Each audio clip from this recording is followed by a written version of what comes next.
Guys, so today we're going to do a partial transmission oil change on this 2008 Dodge Sprinter van, powered with a 3.0 diesel engine and a 722.6 5-speed automatic transmission. But the process is pretty similar in all the Sprinter vans from 2008 up to 2018 with a 3.0 diesel engine and the same 722.6 automatic transmission. Here I already prepared a set of tools that I will need to complete this process, and I wrote the list of all the sockets and the bits you might need. Everything is metric. Also, you will need an impact driver, a light pair of gloves, drain pan, and the clean napkins. For a partial oil change, you will need 5.5 liters ATF fluid. In my case, it's a Fabi with the Mercedes approval code 236.14, and transmission dipstick. You can order it online for like 20 bucks. And I got a set of the gasket and the filter and the new copper ring for the drain bolt. I will explain you later where we're going to use all of these sockets and all of these tools. Also, you will need a jack, and you will need a piece of plywood or 2x40, anything that you can put on a jack when you're going to lift the transmission, because you can damage the oil pan. So first step, we're going to drain the oil.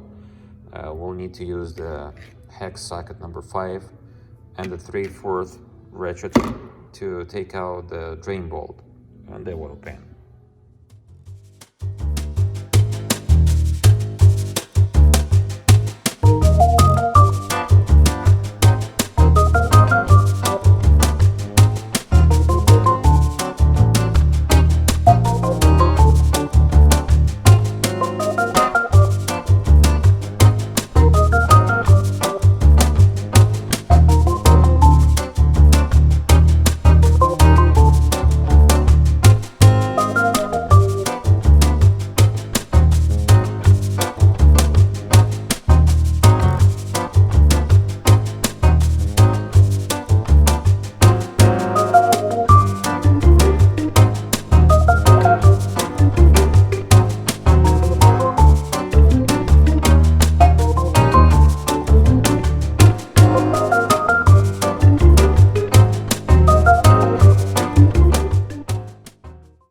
Before lifting transmission, there is a bracket and a soft connection, a flex connection.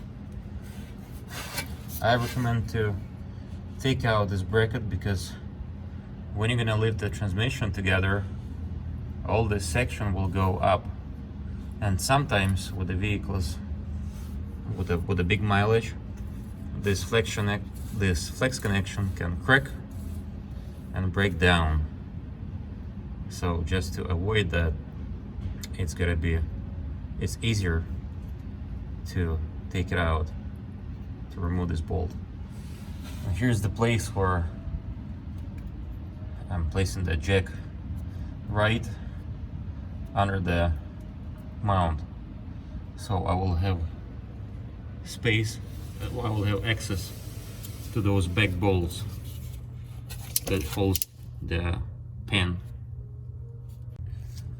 Lift transmission until you will be able to put the ratchet here freely and take out these bolts at the back.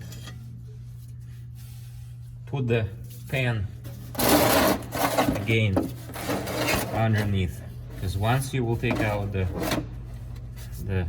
oil pan, there's going to be lots of oil.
I don't see anything inside of the pan.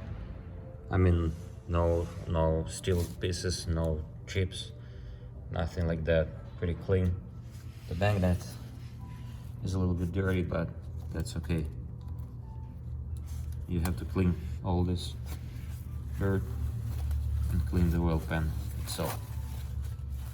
And I'm using the brake cleaner and the compressed air to make it clean and perfect. Now let's open the filler and let's take a look what's going on inside.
I'm using the Mercedes service software for all my repairs.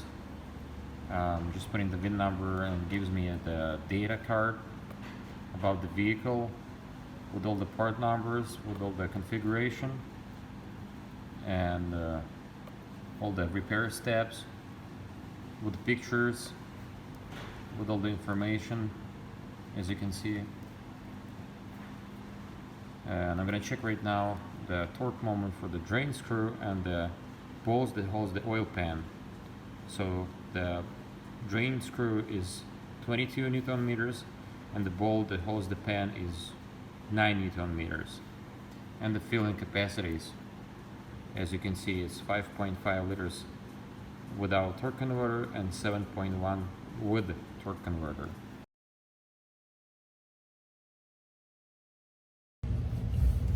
Before putting back the oil pan, we need to clean the surface where our gasket will lay on. I'm using the brake cleaner.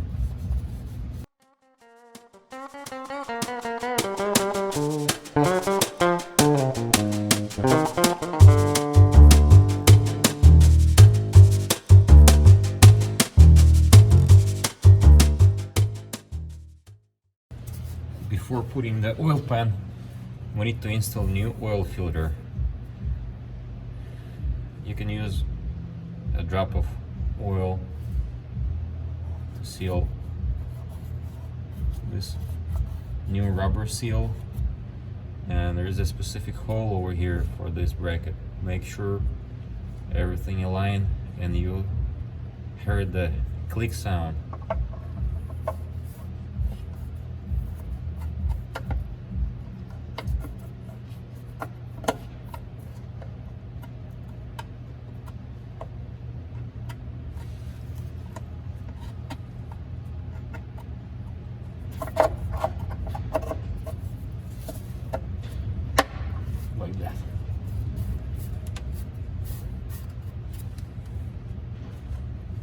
Now we're going to put our clean oil pan back to its place.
Now I'm gonna clean all that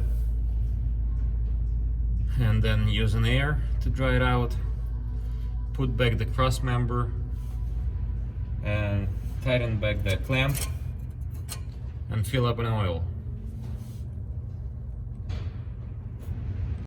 So here is a transmission oil dipstick. Here's the cover.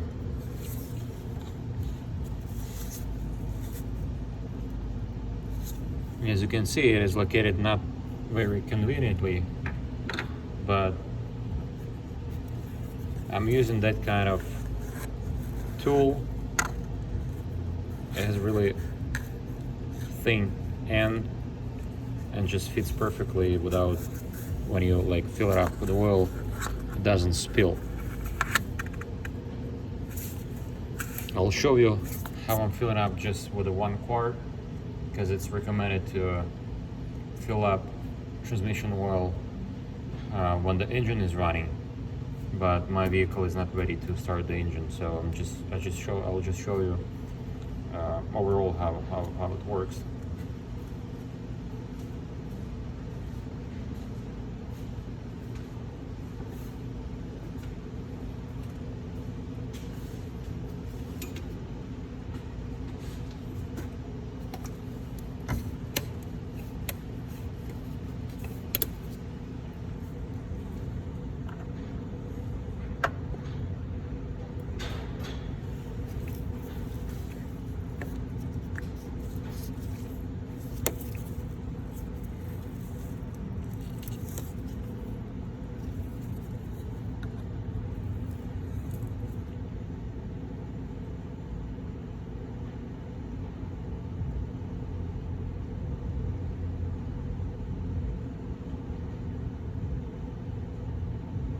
After you will finish up filling transmission oil, you'll check the level of the transmission oil with a dipstick.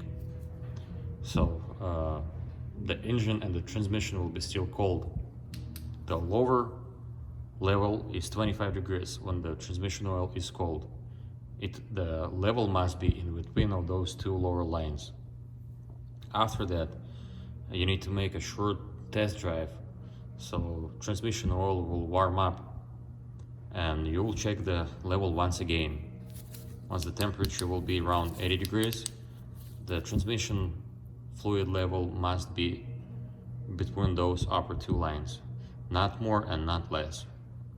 If less, then you need to fill it up a little bit, but not too much, because it will just overflow and you will have a leak. That's it basically. Thank you for watching and take care. Goodbye.